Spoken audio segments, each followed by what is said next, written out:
the states and the federal government in dealing with this disaster. And they're analyzing it. So they are completely overwhelmed. But every time we get an idea, that we make sure they get into the emergency management and it has to flow up into a Mobile command center.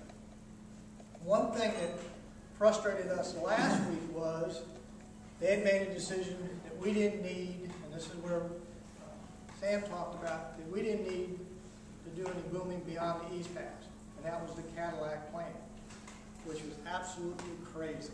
You know, that if in fact we get oil north of the bridge, we need to protect the bayous and so forth. So they, as of yesterday, have through their, and this bureaucracy is absolutely crazy, but they have in the command center, they have a boom cell, and then they have a financial cell. It just, you know, they work your way through it. The booming people approved it on Friday, and then it subsequently went to the finance group over the weekend, and they endorsed it on yesterday. So we will be protecting with booms Marlar Bayou, in addition Joe's Bayou, and Indian Bayou. So our waterways will be protected. In addition, all the other bayous and stuff north and so forth, Boggy Bayou, that will have booming and that will be protected in addition to what we plan to do. So it's a very comprehensive booming plan. I think there's a total of about 40,000 linear feet of boom, you know, just for the East Pass and the bay. East Pass itself has about 6,000 linear feet of boom. Tremendous amount of boom, but that's your first line of defense. The other things that we're doing is we've been tracking, you know, for several weeks now the oil spill and trying to predict if and when we get impacted. We have had 28 members of our staff trained to be emergency responders. They went to the module 1, 2, and 3 last week. We try to keep everybody up to date with our website at thecityofdestin.com. We're sending out emails. And last but not least, as of Wednesday of last week, we have opened the Destin Oil Spill Information Center, which is the small room adjacent to the museum. We've been working with, and this is the hours of operation, staggered from 10 a.m. to 3, Monday, Wednesday, and Friday, Tuesday and Thursday from noon to 6, and then Saturday 9 to 12. And this is really designed to help to have Destin help Destinites. People that are impacted by this oil spill, individuals who may be working on one of these boats or in the hospitality industry or one of the restaurants that's got impacted, displaced. We heard from one of the resort folks Friday that they had, their business was at about 40% of what they thought it would be. They had laid off 35% of their staff already, and we're anticipating laying off an additional 15% this week. So this center is designed to help them get some assistance. We're working with the faith-based organizations, the care providers, the utility companies. If you were here a couple of weeks, you've heard us talk to Bill Power has programs to help folks. Same thing with Okaloosa Gas, and the same thing with the waste management and Destin water users. They don't publicize it, but if somebody is in need, they will work with them, make sure their utilities and their essential services are cut off. South Walton. Job Plus is available to come in and help do some training and retrain some folks. The care providers, the food banks, Harvest House, all the faith-based organizations, you know, they're all engaged United Ways at the table. They have a program called the Charity Trackers, which is a database that everybody can use to make sure that somebody's not, you know, double dipping into the systems if they get assistance. So we're trying to design it comprehensively. We started out slow, but it's building up, and we anticipate as we work our way through the summer, we'll see more and more need. But having the SBA there is going to be a big help for us. And these are the types of things that would be available information. Damage claims, all these things, wildlife health, any shelter needs, training classes. This is the number. Do you have any questions? I'm not going to take any from Jeannie. Jeannie? What about the beach though? Is that the counties?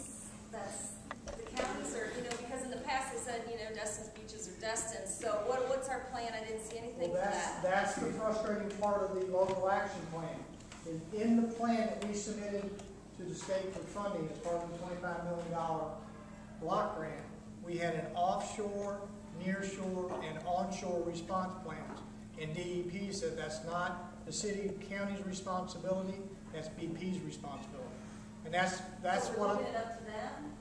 That's what I'm frustrated about, is that we are relying on BP to handle the beach if the oil gets on the beach. But you're at the table, right? Yes.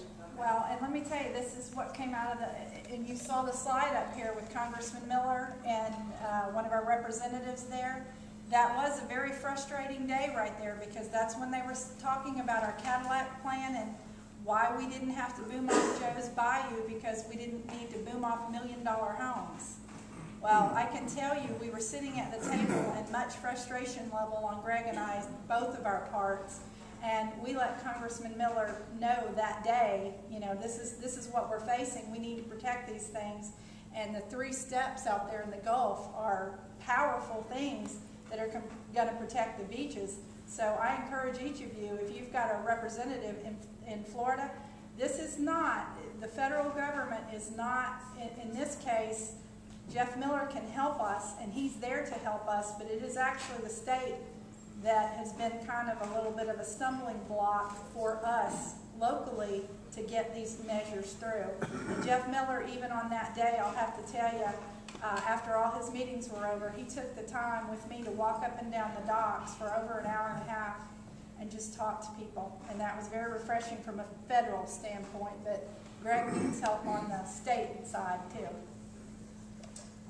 God bless you both for keeping the 2 of them out of it, because as I recall, BP owned the well. The DEP was their oversight. They had their shot at keeping the oil off our beaches. They failed. We don't need them doing it again. We don't need them anywhere near us. I can understand Secretary So's thought process from a liability standpoint. He wants the responsible party, to respond. But and it was a pretty heated conversation on Friday morning between the city and the county reps, that if they don't respond, the pressure is going to be on us to respond. And if they've neutered, and that's my word, if they've neutered the plan and taken out the critical components of it, it's one thing protecting the bay, but as Jeannie said, the beaches are as important as the bay. And there's many ways for them to respond. I think they need to respond with an open checkbook, but the actual decision-making doesn't rest with them anymore. They fail. And that's what impressed me about the coastal plans, local action plan. It was comprehensive, soup to nuts. It was booms and skimmers in from 1 to 5 miles, near shore and onshore. Amen. And it was comprehensive. So it's very frustrating. Is DEP's concerned that local governments or municipalities will go and spend dollars and then not be able to be reimbursed? Is that why they don't want? My opinion is that they've got a $25 million box, and that box has to serve 7 counties. And that's not a very big box to serve 7 counties. That's, they didn't say that, but that's what I inferred from the discussions, that they're trying to fit everybody's local action plan into a $25 million box. Instead of asking BP to make the box $50 million or $75 million, they're trying to squeeze it all into a $25 million box. And $25 million sounds like a lot of money, but it's really not when you work through some of these issues. And that's where the federal government comes in, because when I talked about that $75 million cap, that's why we need the $10 billion from the federal government to open those doors up for us to get fully funded. BP was making $25 million a day last summer when they were charging us $3 a